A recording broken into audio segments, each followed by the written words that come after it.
Hello ladies and gentlemen, welcome to the Outer Rim Cantina. My name is Alan and today we are going to be talking all about the big, if not biggest, news that was given to us at Star Wars Celebration.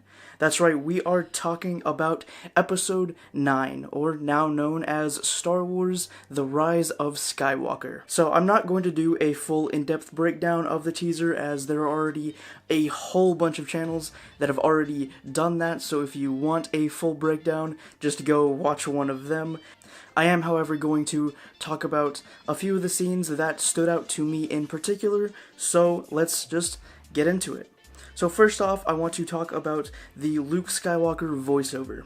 So this more or less confirms his return in some kind of way. We don't particularly know yet, but my best guess as of right now is that Luke is going to act as some kind of Force guide for Rey as she attempts to fulfill her purpose of bringing Kylo Ren back to the light.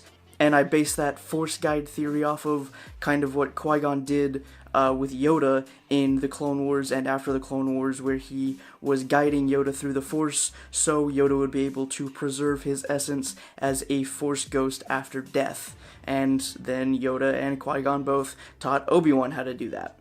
Now, this voiceover only cements my theory that we are going to see a Kylo Ren redemption, because each trilogy in the saga has been about a Skywalker either falling to the dark side, as with Anakin in Episode 3, or committing to the light side, as we saw with Luke in Episode 6.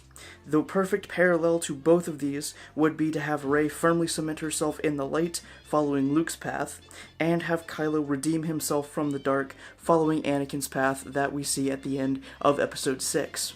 So the next thing that stood out to me and a lot of other fans was, of course, the Legacy lightsaber. As we all know, the lightsaber was destroyed in an intense explosion under the combined power of Kylo Ren and Rey in The Last Jedi. As we see in the teaser, the lightsaber is obviously fixed. This is something a lot of fans already speculated, that Rey would go on to repair the saber in some way and use it throughout Episode 9. Though some fans also speculated that she might craft a different lightsaber in the time jump between 8 and 9, much like Luke Skywalker did in the time jump from 5 to 6. Fans of this theory also speculated that it would be a blue double-bladed saber, which would make sense and be a callback to her use of a staff when we first see her in Episode 7.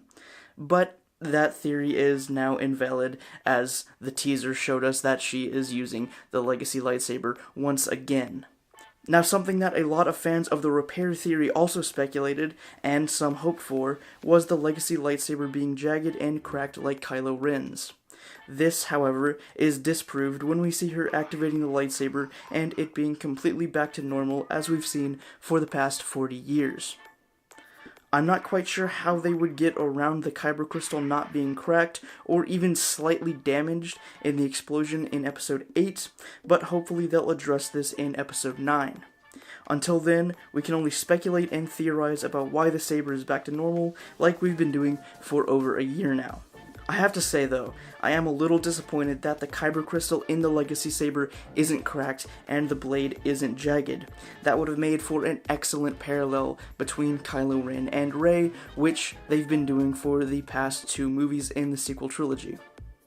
Now, the next scene that jumped out at me was Kylo Ren's helmet being repaired.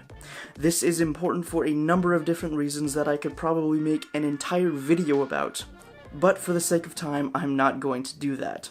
In the scene, we see Kylo's helmet being welded back together and repaired with some kind of material that is speculated to be red kyber. As we all know, kyber strengthens a Force wielder's connection to an object and in some cases increases their power, so it will be interesting to see what happens once Kylo puts on his new helmet. Another thing in the scene that needs pointing out is that Kylo isn't the one repairing it. The helmet is being welded by someone completely different, as noted in the extremely hairy hands and arms we see just as the shot ends. So it will be very interesting to see who exactly is the one repairing Kylo Ren's helmet, and the connection that they have with either the First Order or Kylo himself or Snoke or whatever. We're just gonna have to wait and see. And the final scene I wanted to bring up is at the very end of the trailer when we see the panning shot of the whole crew, Chewie, BB-8 and his new friend, C-3PO, Rey, Poe, and Finn, looking out at the remnants of a destroyed Death Star. As we know, the scene is immediately followed up with Emperor Palpatine's infamous cackling laugh. I was initially very confused by the scene, but after watching the trailer a few more times and watching other breakdown videos here on YouTube, I've boiled down my theory to Rey being led on a journey throughout the movie by Luke, who is guiding her to something. We don't know exactly what, yet. That journey eventually leads her to Endor, a planet we haven't seen since Episode 6, and the site where not only the second Death Star was destroyed, but where Emperor Palpatine, the most powerful Sith Lord to exist in 1,000 generations, died. I think that Rey was led to the site of the second Death Star's destruction and Palpatine's grave to find something that would show her just how evil the Sith are, and then show that evil to Kylo and convince him to come back to the light to restore the balance. We've already seen in the Clone Wars and the Vader comics that even though Sith can't manifest their beings into spirits the same way powerful Jedi can, they can manifest their spirit into objects. This leads me, and many others, to believe that Palpatine attached himself to the wreckage of the Death Star, and Rey will communicate with him in some way when she goes inside to find whatever it is she's looking for. This is all speculation and theory, of course, as the teaser trailer didn't provide anything concrete at all other than the return of the Legacy Saber, Kylo's helmet, and Luke Skywalker in some way.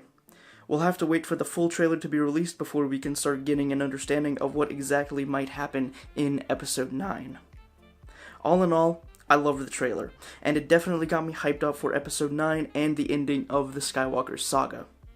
As for what comes next, we'll just have to wait and see, but Bob Iger, the Disney CEO, did announce that they have a few Star Wars movie projects in the works, but after Rise of the Skywalker, Star Wars will be taking a hiatus for some time, probably a little over a year before they release the next movie, and will most likely have some sort of Star Wars media sprinkled in between that movie hiatus, such as books and comics and that kind of stuff.